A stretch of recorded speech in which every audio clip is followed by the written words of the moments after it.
Abortion is a euphemism for murder, a choice which stops another human's heartbeat, killing an innocent person by dismembering, disemboweling, and decapitating them, tearing them limb from limb, and violently sucking them from the sanctuary of the womb.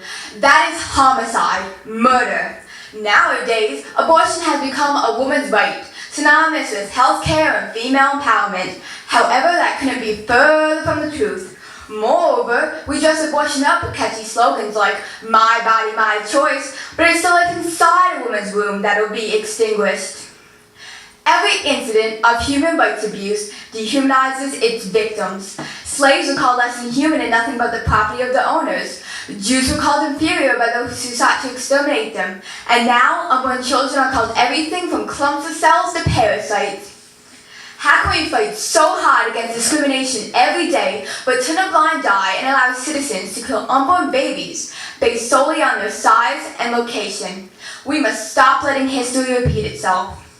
It's an unbiased and scientific fact that from the moment of fertilization, human development begins and a new human being emerges as a living, genetically distinct, individuated, zygotic human organism, a new member of the Homo sapiens species.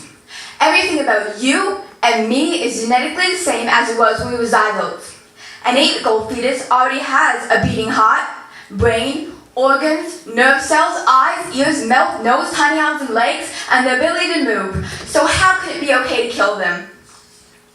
Zygotes, embryos, and fetuses are still living human beings who are at early stages of development, like how a toddler is less developed than I am.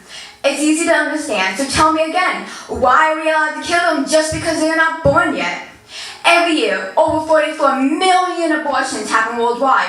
Every day, 125,000 unborn children are killed through abortion. That's 5,200 every hour. All those lives lost. All that hope and potential for our future gone. Horrifically, almost 99% of those abortions happen because two people engaged in consensual sex, which resulted in a healthy pregnancy, which could have easily been carried to term without danger.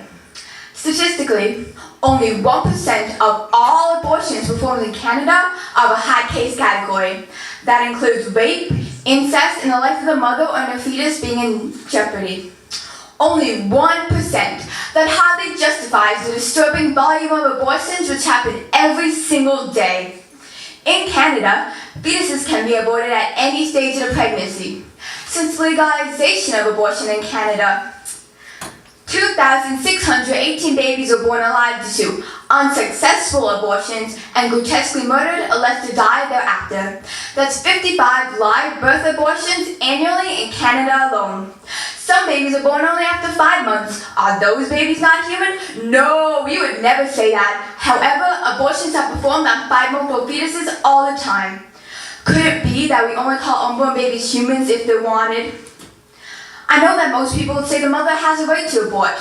After all, her life is dramatically impacted by having a baby. But I'm asking you to consider the unborn child's rights that were never given to them. No matter what rights the mother has, it doesn't mean we can deny the rights of the fetus. We must remember that with our rights and our choices come responsibilities, and we cannot take away another person's rights for our own convenience.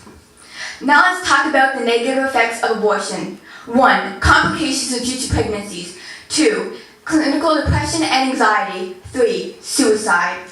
Additionally, 75% of women felt like they were pressured into having an abortion, and 79% of women weren't informed of other available resources before getting an abortion and believed it was their only option. Can you imagine being so unloved and unwanted that someone had the right to kill you for any reason? When a born baby dies, they are given a funeral and a tiny coffin because they were loved and respected. But the only deathbed an aborted baby has is the garbage bag in the dumpster back. If you're going to take anything away from this, remember the wise words of Dr. Seuss. Even though you can't hear them or see them at all, a person's a person, no matter how small. Thank you.